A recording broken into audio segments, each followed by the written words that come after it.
Hello guys, so this time i-discuss naman natin all about inferential statistics. So the first part of inferential statistics is the introduction to hypothesis. And the second half is you also have the statistical treatment computation. So let's have first muna ng testing ng hypothesis. So we have defined last time what is hypothesis, di ba? So hypothesis is defined as one of the most important tools in the application of statistics in real life. No, so it involves the study of the population on the basis of the information taken from the sample. So as part of the statistical hypothesis, so we also have an assumption or an educated guess regarding on one or more population parameters of a distribution. So we also have the first part is the null hypothesis. So for the null hypothesis, you are expresses the idea of non-significance of a difference or relationship. So you also have it denotes the neutrality and objectivity of the statements. And sometimes it is also called the statement of no difference. Ayan.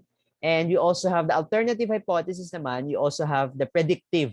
So whatever you have conducted sa null hypothesis, it is also the opposite naman for this alternative hypothesis. So let's have the following statements. So the first statement is a comparative study on the consumer's acceptance of brand A and B shampoo. So remember, guys, there are two types of shampoo here. You have the brand A and the brand B. So what will be our null hypothesis? For the null hypothesis statement, we have the consumer's acceptance of brand A and B are the same. And we also have the second part, we also have the H1 or the alternative hypothesis, the consumer's acceptance of brand A and B shampoo are not the same.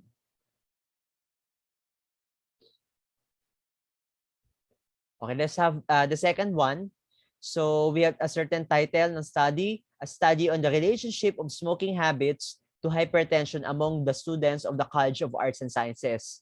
So this time we have the null hypothesis. Remember, there is no significant relationship of smoking habits to hypertension among the students in the College of Arts and Sciences. Okay, so that will be our null hypothesis. And how about for the alternative hypothesis? There is a significant relationship of smoking habits to hypertension among the students in the College of Arts and Sciences. So meaning you can also differentiate these examples, these statements based on the title of the study. And how about for the third part naman? So let's have the third part, a comparative study on the performance of medical students in their hospital and community immersion duty. So ano yung null hypothesis on this part? So there's no significant difference in the performance of medical students in their hospital and community duty.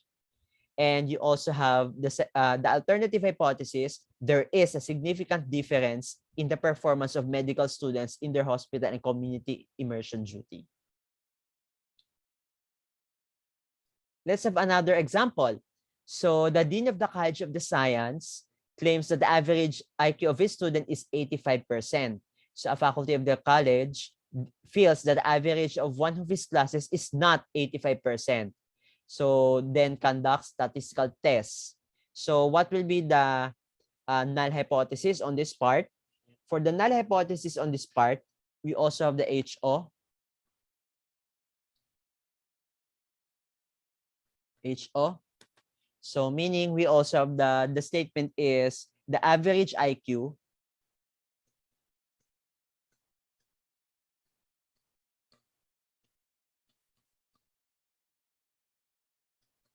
is equal to 85. So this time we're going to represent a mathematical form that is mu equal to 85. And how about for the alternative hypothesis? You also have H1, the average IQ is not equal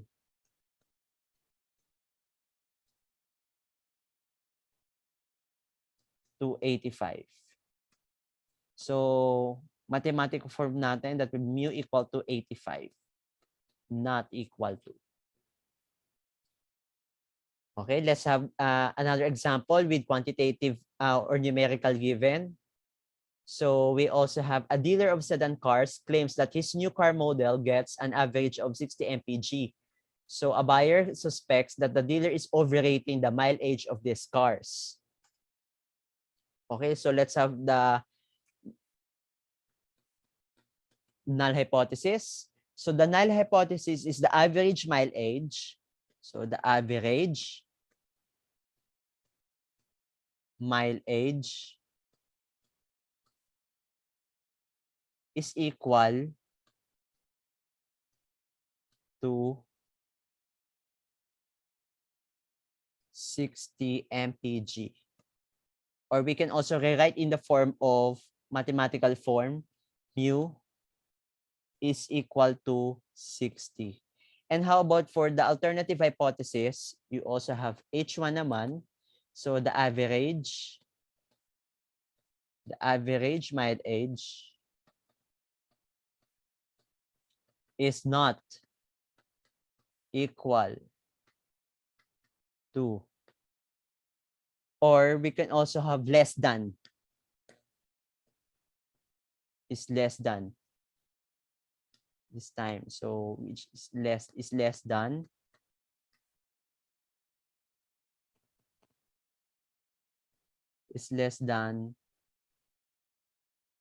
60 mpg, which is mu is less than 60.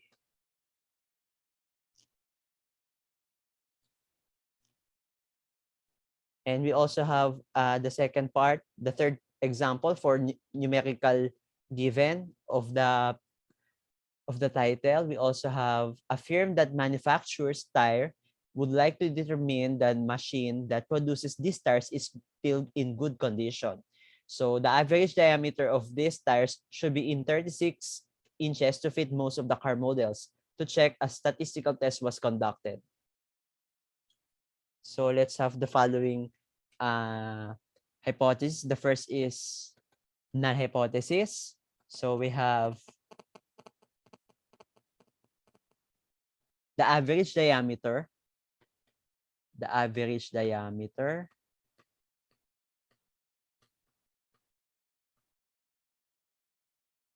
is equal to 36.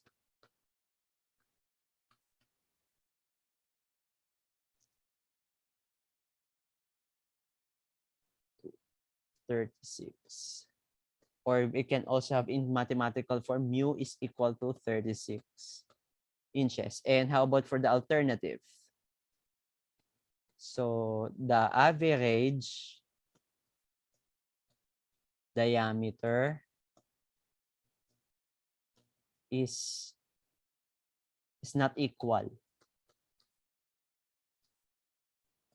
to 36, or mu is not equal to 36.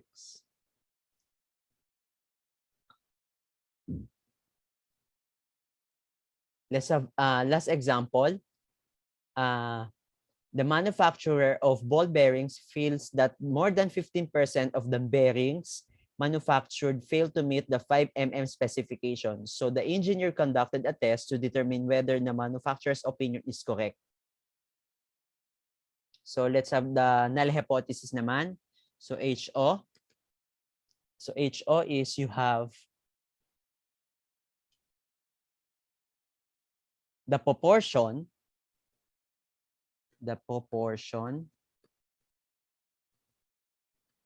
is less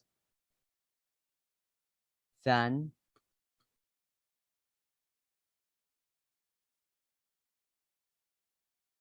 or equal to 5 mm. Or we can also rewrite in the form of proportion P, or the rho P is less than or equal to 15%.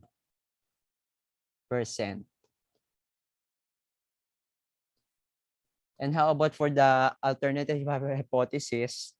You also have H1. So you also have the proportion is more than. The proportion is more than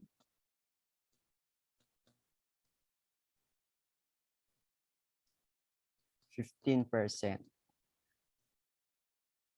Or we can also rewrite in mathematical form, P is greater than 15%.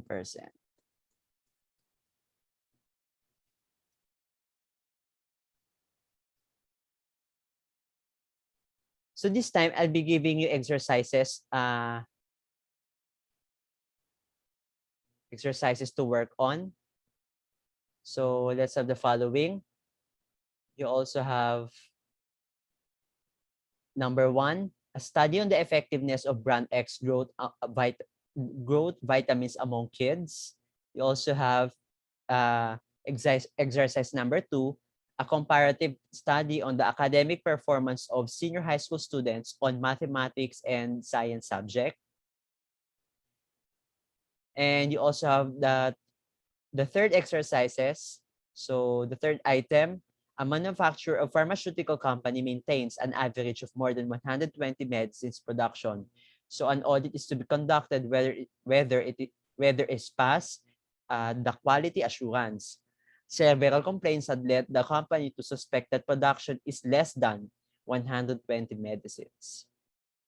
So this time you're going to write the null hypothesis and the alternative hypothesis.